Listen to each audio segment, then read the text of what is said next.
Formaji YouTube video k lia oper jo tum ny story lik kdhs k oper tai men strong hook lik k do.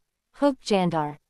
Suspenseful our curiosity si barpor hona chaye k mary vauer engage ho jn our video ko ntk deken the midnight visitor. The clock struck 12. A cold hush settled over the house. The air felt heavier, as if someone unseen had stepped inside. The hallway stretched out in front of me. Dim moonlight cast long shadows across the floor. Each shadow looked sharper than usual, like it waited for something. I took a slow breath. The scent of old wood drifted through the air.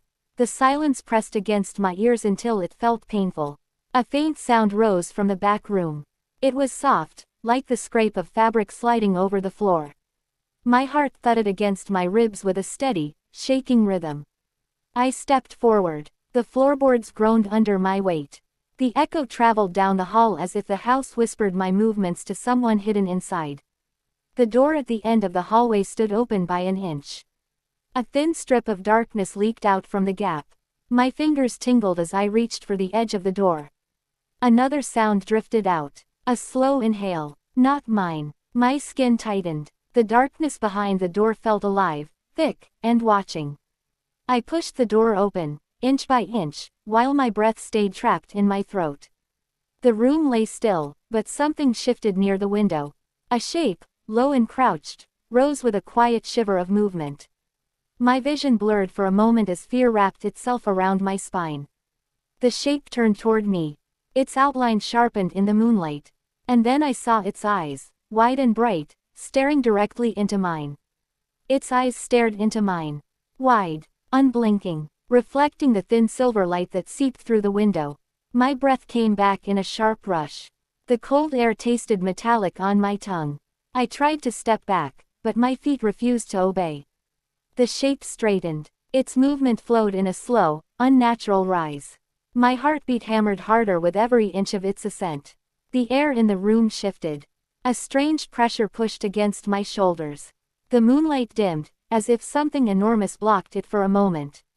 The figure inhaled again. A deep, steady breath that sounded too deliberate. It was a sound that belonged to someone who wanted to be heard. My fingertips trembled. I forced them to curl at my sides. Every instinct screamed for me to run, but curiosity held me in place. I stepped forward. Just one step. The floor groaned beneath me like a warning. The figure tilted its head. The motion was sharp, like a puppet pulled by a sudden invisible string. My throat tightened as the air grew colder. I could finally see its outline clearly. A tall body draped in something loose and dark. Shoulders too narrow, arms too long. Its presence filled the room with a silent weight. It took one step toward me. The boards under its feet made no sound. Not even the whisper of a shift. My lungs froze. I felt the urge to speak, but no words formed. The figure paused in front of me, so close that the cold radiated from it like the chill of open night. Then it leaned in, slowly, deliberately. The movement pressed a thin stream of cold breath against my cheek. A faint smell reached me. Earthy, damp, like soil dug up after rain. I swallowed once. The sound echoed too loudly in my ears. The figure turned its head again, toward the window now, as though listening for something outside. The house creaked behind me.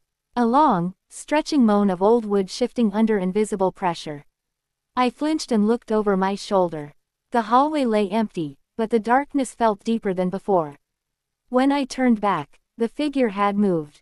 It stood farther left now, positioned between me and the window. I had not heard it shift. Not a breath, not a footstep. My skin prickled with a wave of cold. A thought slid into my mind, quiet and unwelcome. It was not alone. I scanned the corners of the room. Every shadow seemed thicker. Every patch of darkness felt deeper. A soft sound rose from the far corner.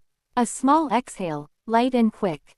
My stomach tightened. Another presence waited there, hidden in the dark, breathing, listening, watching. The figure in front of me did not turn. It held its place like a guardian between me and the unseen thing in the corner. It lifted one arm. A slow rise of a long, pale hand. The fingers curved slightly, as if signaling for silence. I remained frozen. My breath stayed shallow. My body felt pinned by the weight of two unseen gazes pressing against my skin. The figure lowered its hand and drifted backward. Not walked, not stepped, drifted. Its feet hovered just above the floorboards, gliding with unnatural ease. The cold around me thickened as it passed by. My breath shivered in my lungs. The moonlight shifted again as it moved toward the window. Then the second presence stirred. I heard the rustle of fabric. The slow scrape of something dragging lightly across the floor. A hand emerged from the darkness. Thin, bone pale, reaching forward with slow determination. The room tightened around me. The air thickened like water pressing against my chest. The hand reached the edge of the moonlight. The rest of the shape followed. A face appeared, soft, human-shaped, but stretched in ways that defied comfort. The eyes were too wide. The mouth too small. The skin too smooth and shadow-pale. It stared at me with a strange longing. Not hunger, not malice. Something different. Something empty. The first figure at the window turned back to us. A silent exchange passed between the two visitors. A tilt of the head. A narrowing of the eyes. A shared decision made without words. The second figure stepped fully into the room. Its presence filled the air with a quiet vibration. A hum I felt more in my bones than in my ears. My knees weakened. My body shook with a deep, instinctive fear I could not swallow down. The first figure reached toward the window. Its long fingers pressed against the glass. A ripple spread across the surface, like water disturbed by a stone. The second figure reached toward me. Its fingertips hovered inches from my chest. The hum grew stronger. My heartbeat wavered, faltering under the strange pressure.